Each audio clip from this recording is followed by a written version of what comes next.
and welcome to today's edition of the program, Democracy Today. I am Odion Bello.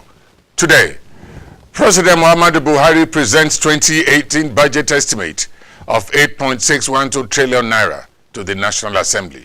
Our principal objective will be to reinforce and build our recent accomplishments. Lawmakers react to the 2018 budget presentation. PDP National Chairmanship aspirant Raymond Dokpesi submits nomination form for the chairmanship race at Party Secretariat Abuja. By the special grace of God, to the glory of God, for the service of the People's Democratic Party, I hereby submit. PDP BOT exonerates itself from decision by some Southwest members to prune down members of chairmanship aspirants from the zone. I find it very difficult to accept what the members of BOT have done. That is invitation to trouble. Details shortly.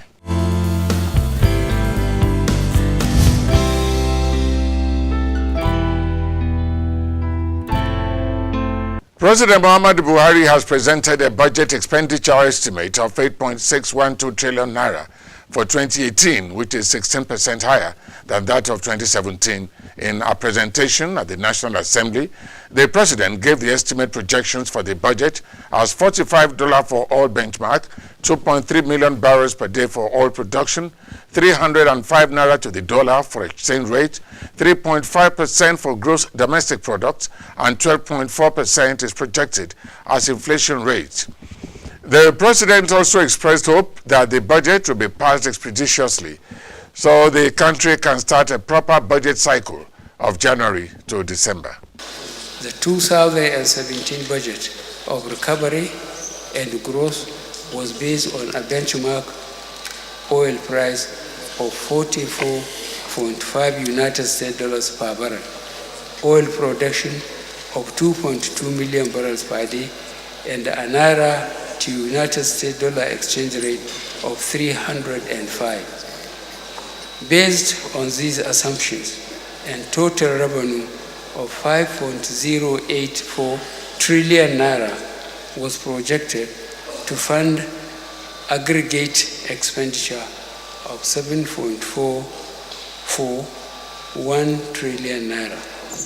A projected fiscal deficit of 2.356 trillion naira was to be financed mainly by domestic and external borrowing. One revenue performance.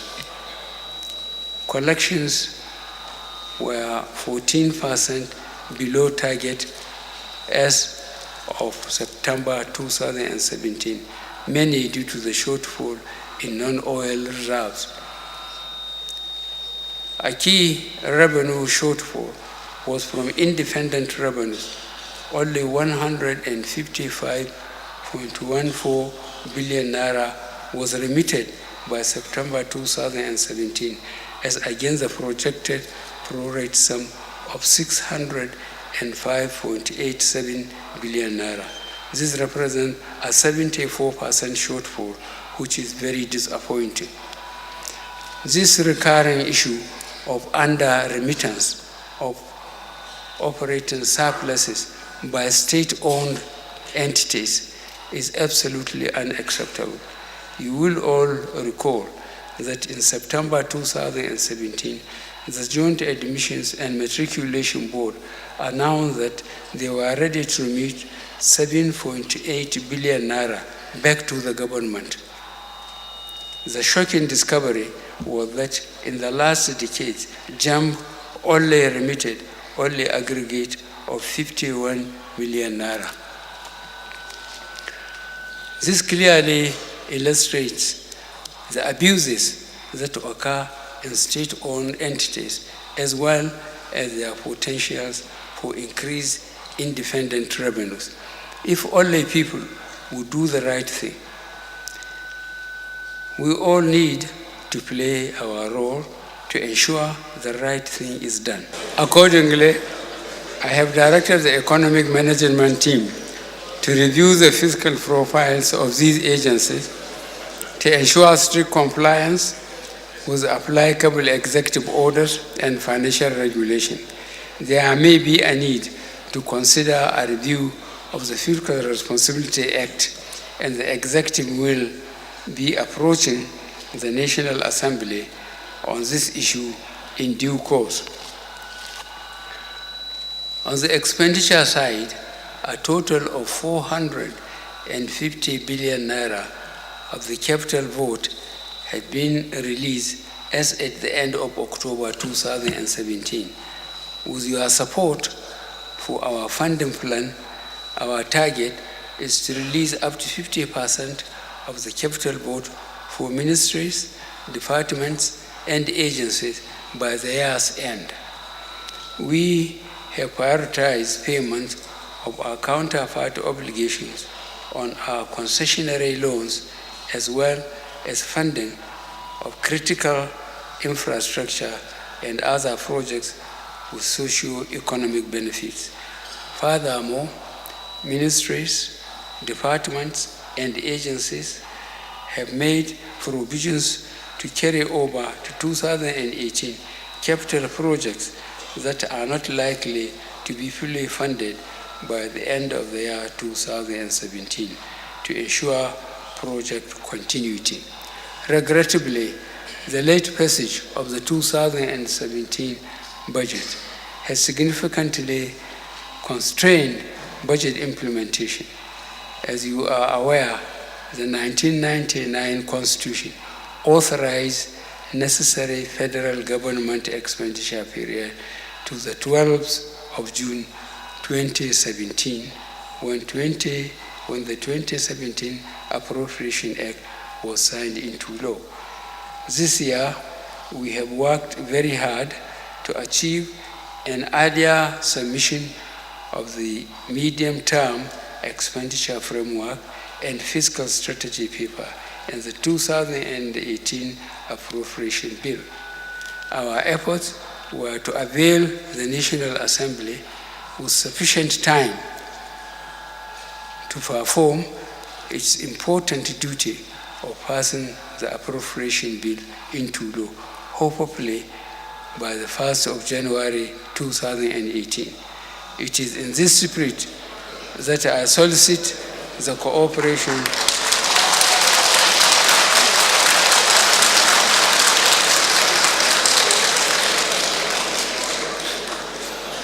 It is in this spirit that I solicit the cooperation of the legislature in our efforts to return to a more predictable budget cycle that runs from January to December.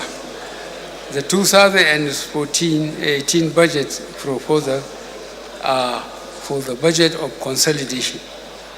Our principal objective will be to reinforce and build our recent accomplishments. Specifically, we will sustain the reflationary policies of our first two budgets. In this regard, the key parameters and assumptions for the 2018 budget are as set out in the 2018 to 2020 medium-term expenditure framework and fiscal strategy paper. These include benchmark oil price of United States $45 per barrel, oil production estimate of 2.3 million barrels per day, including condensate. C, exchange rate of 305 naira to United States dollar for 2018. D, real GDP growth of 3.5%, and E, inflation rate of 12.4%. Based on the above fiscal assumptions and parameters, total federal collectible revenue is estimated at 11.98 trillion naira in 2018, such that the three tiers of government shall receive about 12% more revenue in 2018 than the 2017 estimate. Of the amount, the sum of 6.387 trillion naira is expected to be realized from oil and gas sources. Total receipts from the non-oil sector are projected at 5.597 trillion naira. The federal government's estimated total revenue is 6.607 trillion naira in 2018, which is about 30% more than the 2017 target.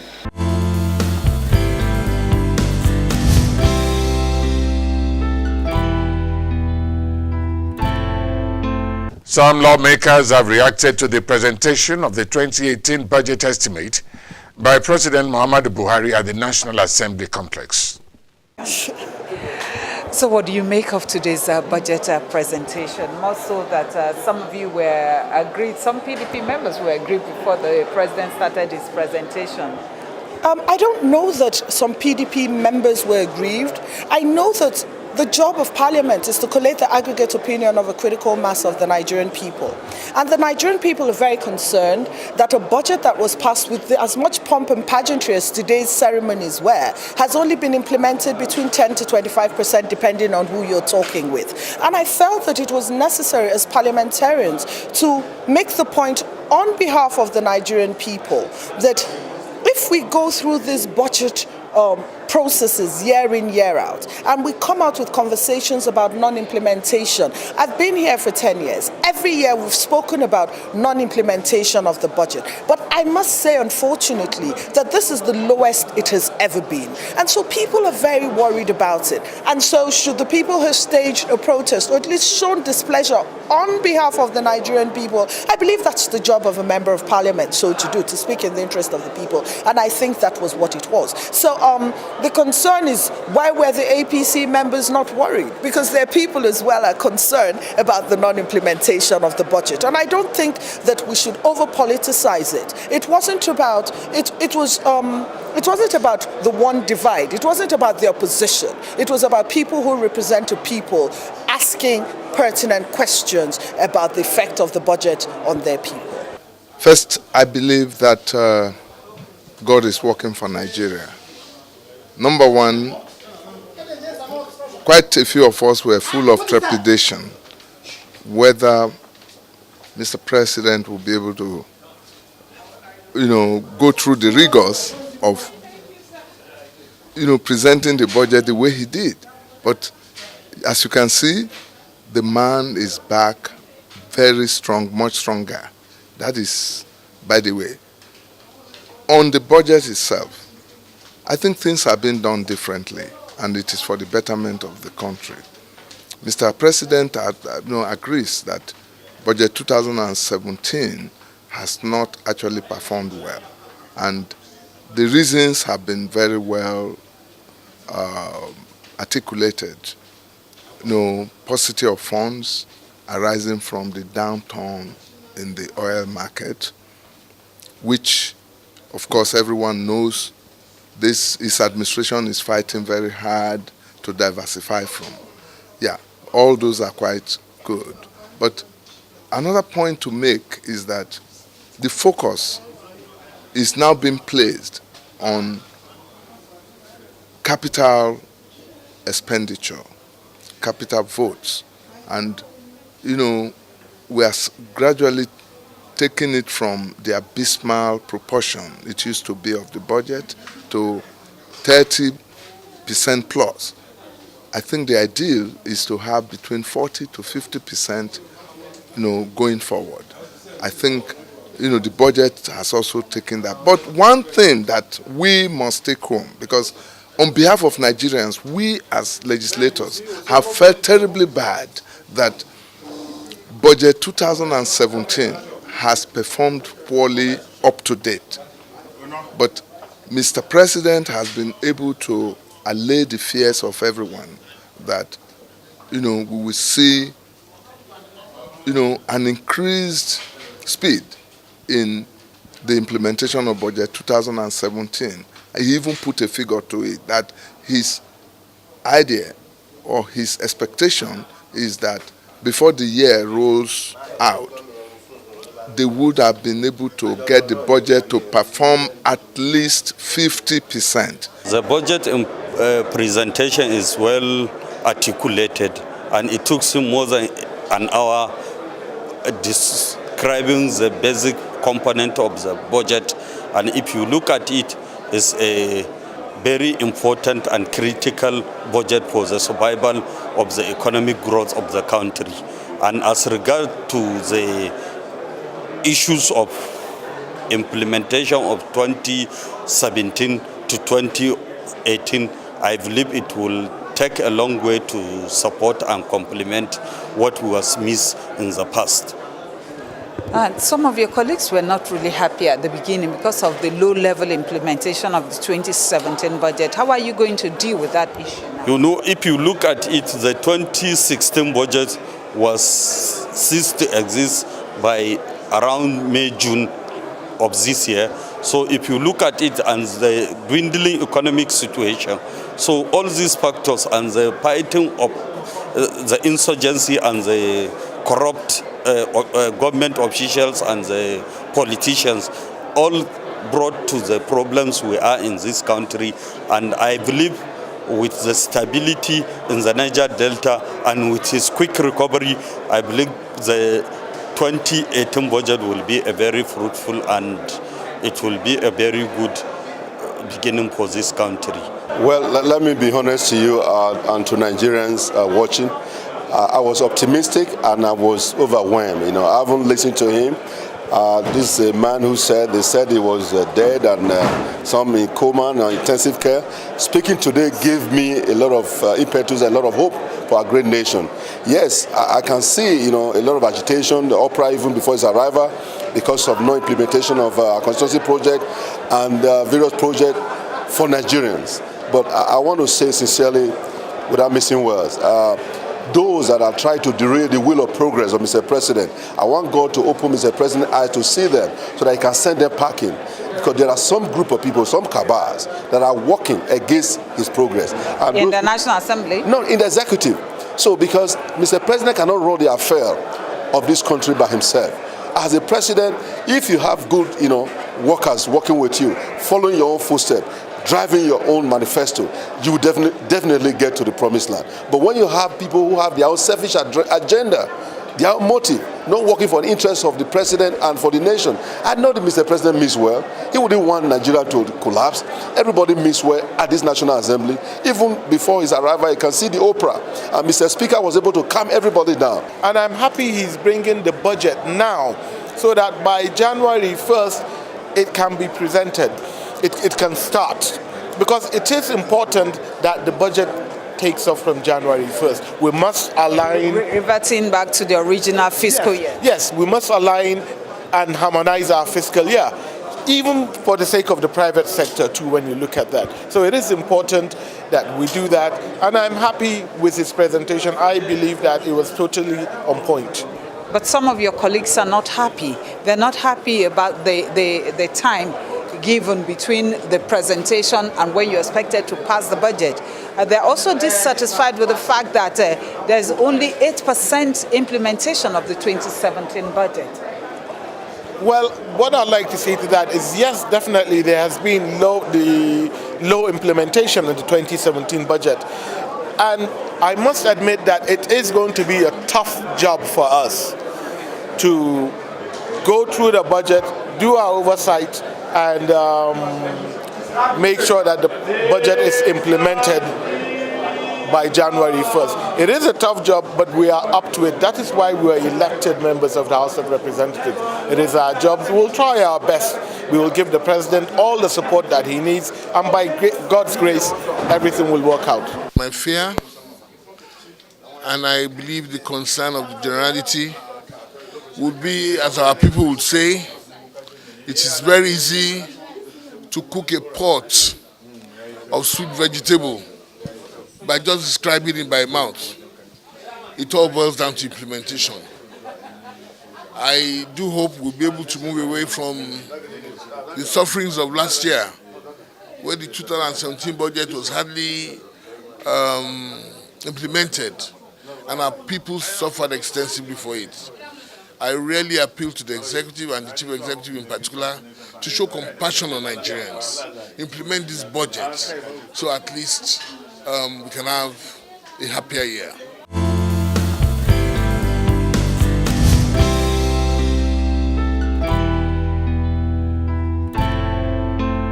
Our foremost national chairmanship aspirant of the People's Democratic Party (PDP) and founder of Dar Communications PLC, Raymond Alego Dokpesi, has submitted his nomination form for the chairmanship race of the PDP ahead of December 9 National Convention scheduled to hold in Abuja. Dokpesi, who called on the leadership of the PDP to ensure a transparent and credible election, promised to reunite, rebuild, and restructure the party to its pride of place if elected. The presence of Raymond Aliogu Dokpesi at the National Secretariat of the PDP, with his supporters chanting his name to the admiration of all, turned the Wadata House to festival.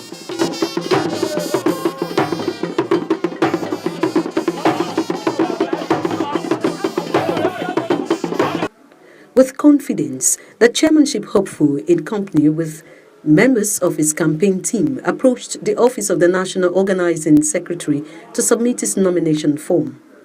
Dokpesi told members of the PDP National Caretaker Committee that he has the capacity to lead the party to victory in the 2019 general elections and restore its lost glory.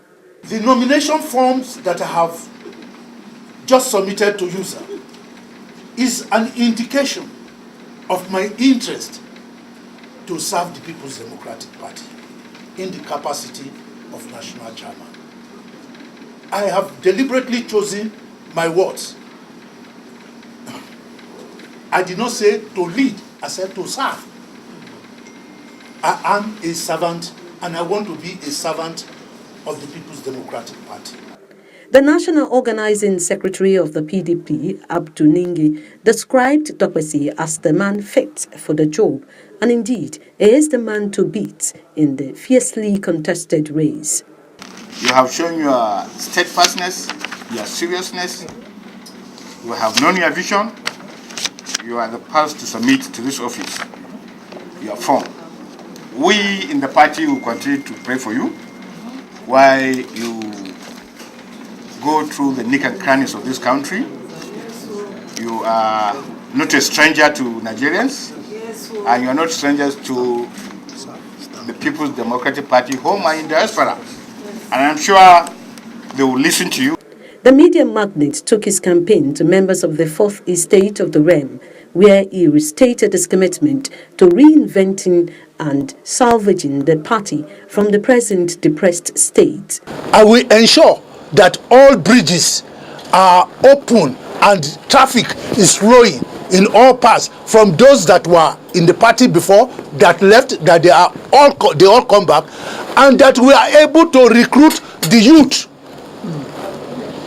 young boys and young girls, women, back into the party. We will prepare fully to confront the APC in 2019. Dokpesi, however, urged the party faithful to vote for a true and purposeful leader and reject any form of impunity and electoral fraud in the December 9 National Convention.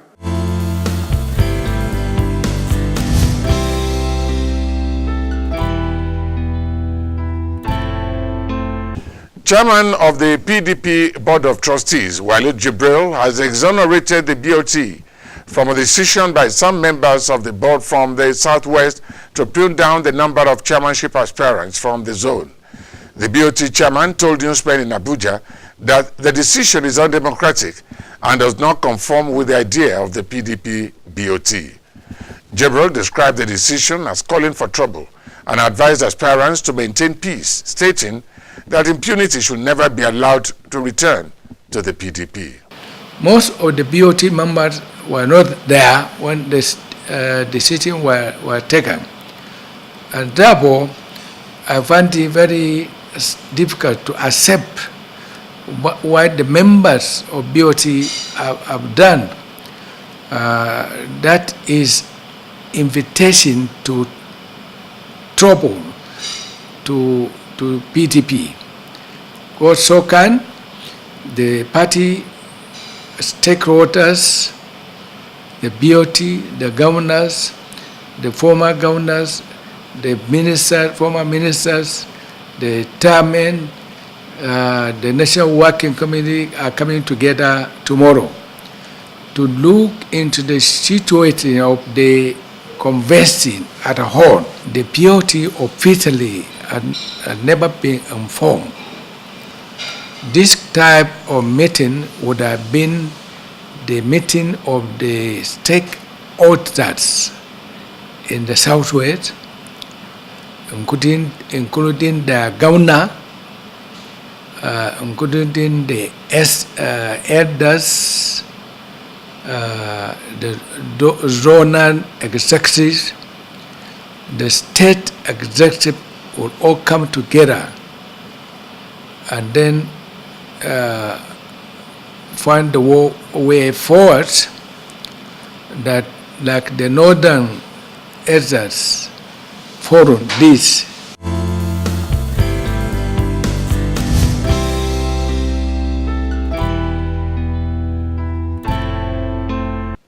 And that's how we wrap it up on today's edition of the program. Remember to keep a date with us. Same time tomorrow for another interesting edition. I am Odion Bello. Bye for now.